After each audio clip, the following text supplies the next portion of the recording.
আসসালামু আলাইকুম। যারা আজকে আমার এই ভিডিওর থাম্বনেল দেখে ভিডিওতে ক্লিক করছে তাদের উদ্দেশ্যে আমি প্রথমেই বলে নিই। সো আজকের ভিডিওটা কিন্তু অনেকটা ইন্টারেস্টিং এবং আমি কিন্তু আপনাদেরকে লাইভ প্রুফ দেখিয়ে দিতে চাই যে আসলে কিসের জন্য আপনাদের চ্যানেলে এত ডাউন হয়ে আছে, এত ভালো ভাইরাল কোয়ালিটি ভিডিও দিচ্ছেন অথবা এত ভাইরাল কোয়ালিটি দিচ্ছেন। আমার মতো ভিডিও অন্য চ্যানেলে আপলোড হচ্ছে, ওইগুলো ভিডিও ভাইরাল হয়ে যাচ্ছে কিন্তু আমার ভিডিও ভাইরাল হচ্ছে না। বা আমি সবসময় ভাইরাল টপিক নিয়ে কাজ করি কিন্তু আমার ভিডিও ভিউজ হচ্ছে না, ভিডিও ইমপ্রেশন ঠিকই দিচ্ছি কিন্তু ভিডিও ভিউজ হচ্ছে না। সো এগুলো হচ্ছে মূলত বিষয় আজকে আমি আলোচনা করব এবং আশা করি এই ভিডিওটা দেখার পর আপনাদের ভিডিওতে ভিউজ আসা শুরু করবে আগের মতো, যেমনটা আমি আমার থাম্বনেলে দেখানোর চেষ্টা করেছি। আশা করি একইভাবে আপনাদের ভিডিওতে ভিউজ আসা শুরু করবে। সো ভিডিওটি স্কিপ করবেন না। ভিডিও জুড়ে আমি আছি এসএম মনির, আপনারা দেখছেন এসএম টেক। সো সর্বপ্রথম আমি আপনাদেরকে একটা পিক দেখাতে চাই, ঠিক আছে? সো পিকটা আমি আমার গ্যালারি থেকে আপনাদেরকে দেখাতে চাই। আমি আমার গ্যালারিতে যাই। আপনি আমার স্ক্রিনে দুইটা ছবি দেখতে পারতেছেন। তো এখানে দুইটা ছবির মধ্যে তফাৎ কোনটা একটু যদি আমাকে একটু বলতেন। প্রথমটা হচ্ছে হোয়াইট কালার, দ্বিতীয়টা হচ্ছে রেড কালার। প্রথমটা সাদা কালার, পরেরটা হচ্ছে লাল কালার। সো এখানে আমি যদি বলি আমি একটা ভিডিও আপলোড দিই, সেক্ষেত্রে আপনি কোন থাম্বনেলটা দেখে ভিডিওতে ক্লিক করবেন? এখানে 99% লোকই কিন্তু প্রথম যে এটা আছে হোয়াইট কালার যে থাম্বনেলটা আছে ওই থাম্বনেলটা কিন্তু দেখে অবশ্যই 99% লোকে ক্লিক করবে। দ্বিতীয় যে থাম্বনেলটা আছে ওইটা দেখে কিন্তু লোকে ক্লিক করবে না, কেননা থাম্বনেলের যে অবস্থা, ভিডিওর যে কী অবস্থা আছে ভিতরে একমাত্র আল্লাহই ভালো জানে। এমনটাই আপনার অডিয়েন্সের মনে ভাবনা আসবে, ঠিক আছে? তো আর যদি আপনি থাম্বনেলটা যদি এরকম করে দেন, সেক্ষেত্রে আপনার যে অডিয়েন্স আছে তারা ভাববে যে না, এই ভিডিওর ভিতরে আসলেই রহস্যজনক কিছু আছে, ভিডিওতে ক্লিক করার সম্ভাবনাটা বেশি থাকবে। আর দ্বিতীয় রেড কালার যে থাম্বনেলটা, এটা তো আমি নিজেই তো কিছু বুঝতেছি না, আপনাদেরকে কি বোঝাবো? যে ক্রিয়েটর সে নিজেই যদি থাম্বনেলটা যদি কিছু বুঝতে না পারে, তার যে অডিয়েন্স আছে তারা কীভাবে বুঝবে? সো অবশ্যই ভিডিও আপলোড দেওয়ার সময় থাম্বনেলের যে বিষয়টা, থাম্বনেলের বিষয়টা অবশ্যই খেয়াল রাখতে হবে। আর থাম্বনেলটা এমনভাবে দিতে হবে যেন আপনার যে অডিয়েন্স আছে তাদের সামনে যখন ভিডিওটা পৌঁছাবে সাথে সাথে যেন আপনার থাম্বনেলটা দেখে তাদের চোখটা লক লেগে যায়, আপনাদের ভিডিওতে যেন অন্তত একবার হইলেও ক্লিকটা পড়ে, ঠিক আছে? অন্তত একবার হইলেও যেন ক্লিকটা পড়ে। এরপর ভিডিওতে যা বলার তা আপনিই ভালো জানেন। সো আশা করি ভিডিও এমনভাবে থাম্বনেল বানাতে হবে যেগুলো কিনা ভিডিওর যে মূল যে অংশটা ওই অংশটা আপনার থাম্বনেলে তুলে ধরতে হবে, ঠিক আছে? সংক্ষেপে পুরোপুরি লিখলেও কিন্তু থাম্বনেল হবে না, জাস্ট আপনাদেরকে বোঝাতে হবে যে ভিডিওটার মধ্যে এরকম কিছু আছে, জাস্ট একটা লেখার মধ্যে, ঠিক আছে? একটা কিছুর মধ্যে মানে সব কিছু অ্যাডজাস্ট করে দেন একটা থাম্বনেল তৈরি করতে হবে। ওকে, থাম্বনেলের বিষয়টা ক্লিয়ার? আশা করি থাম্বনেলের জন্য থাম্বনেলটা যদি ভালো করতে পারেন ভিডিও ভিউজ পাওয়ার সম্ভাবনা আরও বেড়ে যাবে। এরপর আরেকটা পিক আমি আপনাদেরকে দেখাবো, আমি দেখাই। এখানে দেখেন এক্সপ্লেশন অ্যান্ড কোয়ালিটি। এখানে এক্সপ্লেশন অ্যান্ড কোয়ালিটি বলতে এখানে হচ্ছে আপনি যদি একটা ভিডিও করেন, শ্যুট নেওয়ার পর আপনার ভিডিওটা আপনি এডিট করলেন, এডিট করার পর আপনার ভিডিওটার কোয়ালিটি দিয়েছেন 140p বা 480p, সেক্ষেত্রে আপনার ভিডিওটা নর্মাল কোয়ালিটি হচ্ছে, আপনার ভিডিওটা কিন্তু ওইরকমভাবে কিন্তু ক্লিয়ার হবে না, ঠিক আছে? যখন কেউ প্লে করবে আপনার ভিডিওটা, কেউ যদি পিসি দিয়ে বা ল্যাপটপ দিয়ে প্লে করে সেক্ষেত্রে কিন্তু একেবারেই কিন্তু ঝাপসা দেখা যাবে, ভিডিওটা কিন্তু ভালো দেখাবে না, ঠিক আছে? সো এরপর এক্সপ্লেশন, আপনি ভিডিওতে কি বলছেন না বলছেন ওইগুলাই আপনার ভিডিওতে ক্লিয়ারলি শোনা যাইতেছে না, ঠিক আছে? সাইডে আওয়াজ আসতেছে, ব্যাকগ্রাউন্ড আসতেছে, গরুর আওয়াজ আসতেছে, হাঁসের আওয়াজ আসতেছে, মুরগির আওয়াজ আসতেছে, অতিরিক্ত নয়েজ আসতেছে যাকে বলে।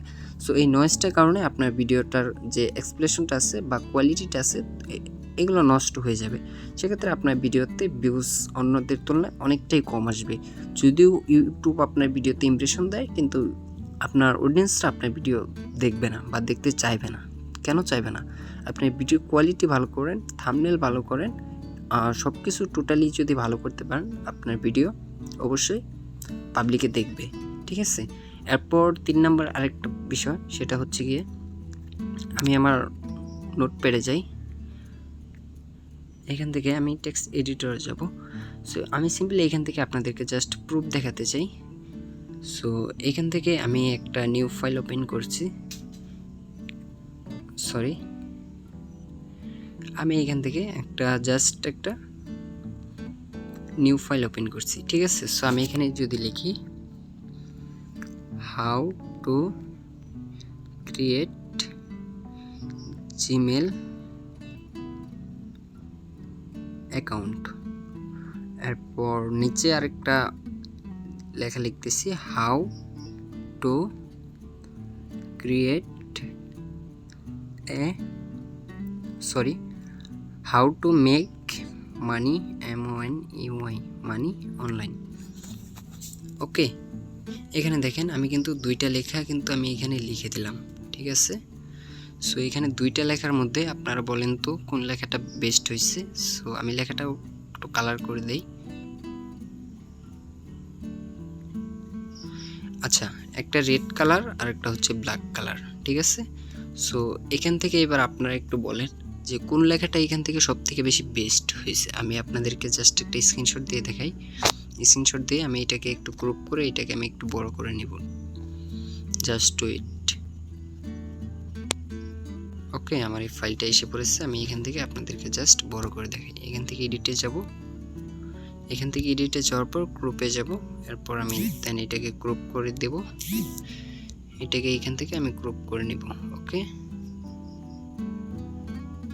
ওকে,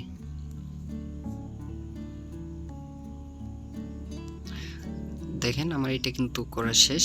তো এখানে দেখেন how to create Gmail account or how to make money online. So এখানে হাউ লেখাটা চলে গেছে, সমস্যা নেই। দেন আমি আপনাদেরকে জাস্ট দেখাতে চলেছি, ঠিক আছে, জাস্ট এক্সাম্পল। সো এখন যদি আপনাকে বলা হয় হাউ টু, আপনার একটা ভিডিওর যে টাইটেলটা আছে ওইটা দিচ্ছেন how to create Gmail account, আর আমি যে আমার ভিডিওর যে টাইটেলটা আছে সেটা দিব how to make money online. এখন হচ্ছে বর্তমানে 2022 সালে এসে জিমেল ক্রিয়েট করতে পারে না এমন পার্সন কিন্তু অনেক কমই পাওয়া যাবে। 100-র মধ্যে আমার মনে হয় না যে 20% লোক পাওয়া যাবে যে জিমেল অ্যাকাউন্ট ক্রিয়েট করতে পারে না। আর আপনি যদি টাইটেলটা যদি এরকম দিতেন, নিচের যে টাইটেলটা how to make money online, সেক্ষেত্রে আমি মনে করি 100% লোকের থেকে 90% লোকই কিন্তু আপনার ভিডিওতে ক্লিক করবে যে আসলে কি সত্যি অনলাইন থেকে ইনকাম করা যায় বা করা গেলেও এটা কিভাবে করা যায়। এইটা কিন্তু একটু হলেও কিন্তু রহস্যজনক বিষয়টা কিন্তু দাঁড়াইতেছে, অথবা কিন্তু এই বিষয়ে কিন্তু সবাই কিন্তু ইন্টারেস্টিং, বা কেই বা না চায় যে অনলাইন থেকে ইনকাম করতে, ঘরে বসে বসে ইনকাম করতে, এটা কিন্তু সবাই চায়। আর হাউ টু ক্রিয়েট জিমেল অ্যাকাউন্টটা যদি আপনি এখানে যদি উল্লেখ করতেন, সেক্ষেত্রে কিন্তু আপনার অ্যাকাউন্ট, আপনার যে টাইটেলটা আছে ওই রকম কিন্তু ইউটিউবে হাজার হাজার ভিডিও অলরেডি আছে, তারপরও আপনার ভিডিও, সেক্ষেত্রে অডিয়েন্স হওয়ার সম্ভাবনা অনেকটাই কমে যাবে। আর আপনি যদি এই টপিকটা চেঞ্জ করে যদি অনলাইন রিলেটেড একটা ভিডিও করেন বা এখানে কিছু বোঝাতে চান কীভাবে আসলে অনলাইন থেকে ইনকাম করা যায়, বা আপনি যদি যে বলেই দেন যে কীভাবে অনলাইন থেকে ইনকাম করতে হয়, সেক্ষেত্রে হচ্ছে কি ভিডিওর যে আপনার যে টপিক অনুযায়ী ভিউজ আসার সম্ভাবনা অনেকটাই কিন্তু বেশি থাকবে। সব মিলিয়ে আমি আপনাদেরকে তিনটা জিনিসই আমি আপনাদেরকে দেখিয়ে দিলাম। এরপর হচ্ছে গিয়ে এক্সপ্রেশন কোয়ালিটি, এটাও আপনারা ক্লিয়ার, হচ্ছে গিয়ে থাম্বনেল ডিজাইন, এটাও আপনারা ক্লিয়ার। তো আশা করি এই তিনটা জিনিস যদি আপনি যদি ঠিক রেখে যদি ইউটিউবে ভিডিও আপলোড দিতে পারেন, তাহলে আপনার ভিডিওতে ভিউজ আসবে। আর এক্ষেত্রে যত ভালো, যত ভাইরাল কন্টেন্টটি আপলোড দেন, যদি আপনার ভিডিওর যে থাম্বনেলটা আছে থাম্বনেলটা সুন্দর না হয়, এক্সপ্রেশন অ্যান্ড কোয়ালিটিটা যদি ঠিক না হয়, আর এরপর হচ্ছে টাইটেলের যে বিষয়টা আছে, যে ভিডিও ভাইরাল টপিকের মধ্যে যদি না হয়, সেক্ষেত্রে হ্যাঁ ভিডিও ভাইরাল হবে, আজ না হয় কাল হবে, এটা কোনো সমস্যা নেই। তবে এমন টপিক দেওয়া যাবে না যেগুলো কিনা ইউটিউবে আগে আপলোড দেওয়া হয়েছে। সবসময় চেষ্টা করবেন নতুন কিছু করার জন্য, ঠিক আছে। সবসময় চেষ্টা করবেন যে আমি যাতে যাই যে আগে পরে কখনো এরকম কোনো কিছু আপলোড করা নাই, এরকম কোনো কিছু দেওয়ার জন্য চেষ্টা করবেন, ঠিক আছে। তাহলে ভিউ পাওয়ার সম্ভাবনা আরও বেশি বেড়ে যাবে। সব মিলিয়ে আমি আপনাদেরকে তিনটা বিষয়ে একটু ধারণা দেওয়ার চেষ্টা করছি। আমি মনে করি এই তিনটা জিনিস যদি আপনি ঠিক রেখে ইউটিউবে ভিডিও আপলোড দিতে পারেন, সেক্ষেত্রে আপনি খুব দ্রুতই সাকসেস হতে পারবেন, ভিডিওতে লক্ষ লক্ষ ভিউজ অর্জন করতে পারবেন খুব সহজেই। সো সব মিলিয়ে আমি তিনটা জিনিসই কিন্তু ক্লিয়ার করে দিলাম। আর আজকের ভিডিওটা কেমন হয়েছে অবশ্যই কমেন্ট করে জানাবেন। আর আপনি যদি আমার চ্যানেল নতুন হয়ে থাকেন, অবশ্যই চ্যানেলটা সাবস্ক্রাইব করবেন পরবর্তী আরও সুন্দর সুন্দর বা ইউটিউব রিলেটেড আরও ভিডিও পাওয়ার জন্য। সবাই ভালো থাকবেন, সুস্থ থাকবেন। আসসালামু আলাইকুম।